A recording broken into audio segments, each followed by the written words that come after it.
Andhra Pradesh Telugu film chamber of commerce వ్యవస్థాపక సలహాదారులు దీంట్లో భాగస్థులుగా స్టేజ్ మీద ఉండే మన బివి రెడ్డి గారు వ్యవస్థాపక సలహాదారుడుగా ఉన్నారు.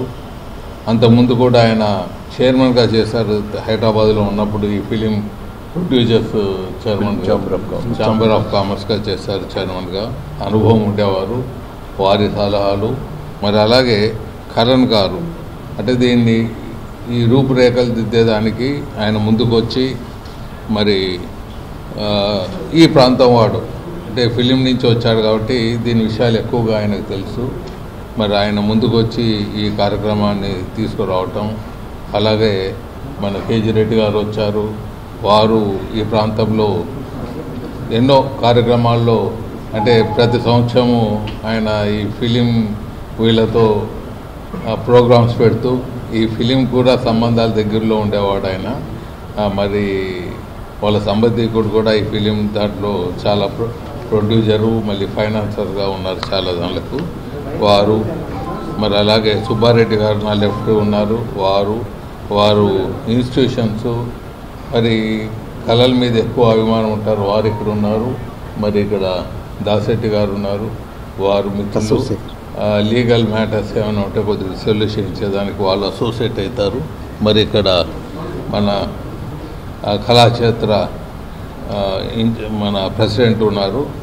ఓబ్లే గారు కళలకు చాలా దగ్గరగా ఉన్నాడు. ఆయన కూడా ఎన్నో డికేట్స్గా ఈ కళల మీద కళా పోషకులు టీజీ కళాక్షేత్ర ప్రెసిడెంట్గా ఉన్నారు. వారికి మరి కస్తూరి గారికి దీనికి సంబంధం దగ్గరలో ఉన్నవారు ఇంకెవరు వచ్చారు? మహమ్మద్ మియా గారు, మహమ్మద్ మియా గారు వీళ్ళందరూ ఇక్కడ ఉన్నారు. వీళ్ళందరూ డైరెక్ట్గా ఇండైరెక్ట్గా అసోసియేట్ అవుతున్నారు. మరి ముఖ్యంగా ఇది ఆంధ్రప్రదేశ్ ఫిల్మ్ ఛాంబర్ ఇక్కడ ఎందుకు స్థాపించాలనే దానికి ఒక 2 నిమిషాలు చెప్పదలుచుకున్నాను ఈ సబ్జెక్టుని. తమిళనాడు మొత్తం సౌత్ ఇండియాకు ఫిలింకు ఒక పుట్టినిల్లుగా ఉండేది. హిస్టారికల్గా మీరు కేరళ తీసుకోండి, కర్ణాటక తీసుకోండి, ఆంధ్రప్రదేశ్ తీసుకోండి, ఇప్పుడుండే తెలంగాణ తీసుకోండి, అన్ని ఫిలింలకు ఒక పుట్టినిల్లుగా ఫిలిమ్స్కు మద్రాసు డెవలప్ అయింది.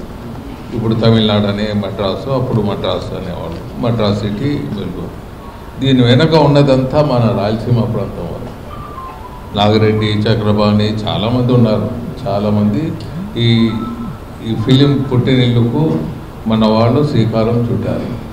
కొన్ని ప్రపంచంలోనే పెద్ద స్టూడియో స్థాపించేదానికి ముందుకు వెళ్ళారు నాగిరెడ్డి, చక్రపాణి వీళ్ళందరూ. మరి వారందరూ తాడిపత్రి దాని నుంచి వచ్చిన వాళ్ళు.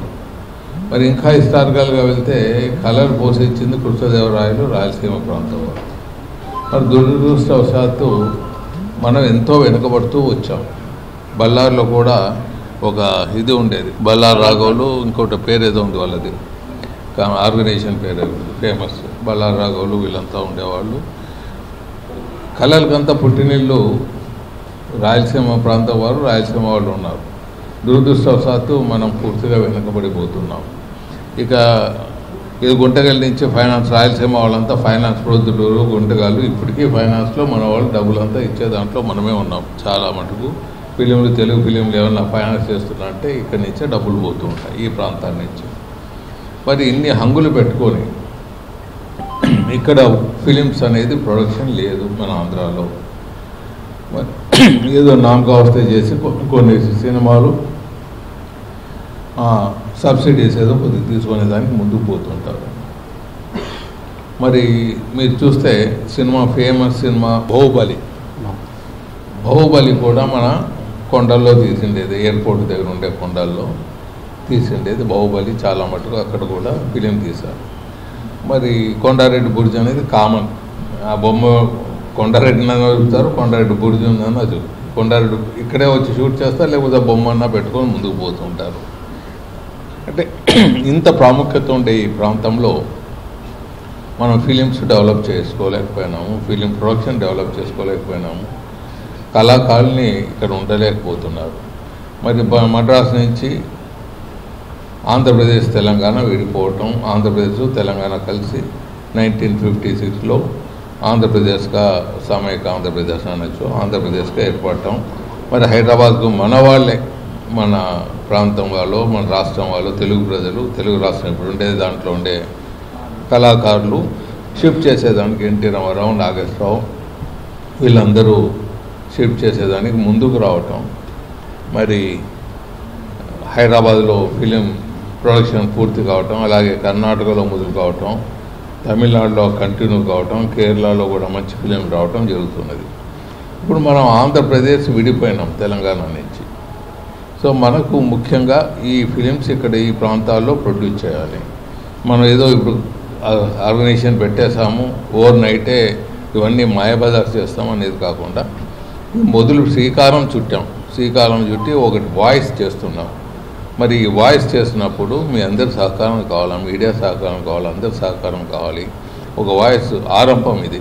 ఆరంభంలో ఆర్గనైజేషన్లో కొంతమంది మన ఆర్గనైజేషన్లో ఆల్బమ్ వస్తువుల్ని పెట్టుకున్నాము. కొన్ని చోట్ల ఏమైనా ఇబ్బందులు వస్తే ఆర్గనైజేషన్ మళ్ళీ రీషఫుల్ చేసి మంచిగా పోయే దాంట్లో ముందుకు వెళ్తాం. ఇంకా ఎంతోమందిని తీసుకుని దాంట్లో ఆర్గనైజేషన్లో ముందుకు వెళ్తాం. దీన్ని ముందుకు తీసుకుపోయి ఒక క్రెడిబిలిటీ ఆర్గనైజేషన్ క్రియేట్ చేస్తాము. ఒకతోటి క్రెడిబిలిటీ క్రియేట్ చేసామంటే దీనికి నెవర్ ఎండింగ్ ప్రాసెస్ ఇట్లా బ్రహ్మాండంగా నడుస్తూ పోతుంటుంది. ఈ క్రెడిబిలిటీ అనేది చాలా ముఖ్యం ఆర్గనైజేషన్. ఆ క్రెడిబిలిటీ బిల్డప్ చేయాలి. ఆ క్రెడిబిలిటీ బిల్డప్ చేసే దాంట్లో మా మిత్రులు, ముఖ్యంగా రైట్ లెఫ్ట్ ఉండే మిత్రులందరూ మాతో సహకరించి ముందుకు పోతాం. కాబట్టి డెఫినెట్గా దీన్ని శ్రీకారం చేసి మనకి ఇక్కడ చాలా భూములు ఉన్నాయి. భూముల్లో వాళ్ళు స్టూడియోలు కట్టుకోవచ్చు, ఆ ఫెసిలిటీస్ ఇప్పించేది గవర్నమెంట్తో చేయొచ్చు, మళ్ళీ ఇన్సెంటివ్స్ తెప్పించేదానికి ఉంటుంది. ఒక ప్లాట్ఫామ్ క్రియేట్ చేస్తే ఒక వాయిస్ చేసేదానికి అవకాశం ఉంటుందనే దృష్టితో ఈ ప్లాట్ఫామ్ని క్రియేట్ చేస్తున్నాము. Andhra Pradesh film chamber of commerce అని. ఈ ప్లాట్ఫామ్ ద్వారా ఒక వాయిస్ చేస్తాం. ఒకరోజు కాకపోతే ఒక రోజైనా ఇది మనం ఇప్పుడు ఎట్లా తమిళనాడు నుంచి హైదరాబాద్కి ఎలా తీసుకుని వచ్చాము అదే దృష్టితో కర్నూలులో కూడా ఒక రోజు కాకపోతే ఒక రోజు ఈ ప్రాంతంలో, రాయలసీమ ప్రాంతంలో డెఫినెట్గా దీనికి ఒక మంచి రోజులు వచ్చే అవకాశాన్ని కల్పిస్తాము. ఎందుకంటే అన్ని ఫెసిలిటీస్ ఉన్నాయి. మనకు ఫ్లైటు మద్రాస్ నుంచి ఉంది, బెంగళూరు నుంచి ఉంది, ఇంకా మరి రాబోయే కాలంలో విజయవాడ నుంచి వచ్చేస్తూ ఉంది షార్ట్లీ. మరి కర్నూలు ఇది హైదరాబాద్ నుంచి ఏర్పాటు అవుతుంది, కేరళ నుంచి వస్తుంది. సౌత్ ఇండియాకి అంతా ఇది ఒక హబ్గా ఉంటుంది, ఆల్మోస్ట్ మిడిల్లో ఉన్నట్టు ఉంటుంది. హైదరాబాద్లో అక్కడ కూర్చుంటే 2.5 అవర్స్లో ఇక్కడికి వచ్చే విధానంలో ముందుకు వెళ్తున్నది. మరి ఇలాంటి ఫెసిలిటీస్ ఇక్కడ కర్నూలులో ఉన్నందుకు, ఇటువంటి ల్యాండ్ ఉన్నందుకు లేబర్ చీప్ ఉంటుంది, ఉద్యోగ అవకాశాలు కల్పించవచ్చు, ఎంప్లాయ్మెంట్ జనరేషన్ చేయొచ్చు, మరి ఈ కళాకారుల్ని పోషించేదానికి ఉంటుంది. అన్ని విధాల ముందుకు తీసుకొని పోయేదానికి మీడియా వాళ్ళు కూడా మీరందరూ సహకరిస్తారని ఆశిస్తూ సెలవు తీసుకుంటున్నా. ధన్యవాదాలు. Good luck.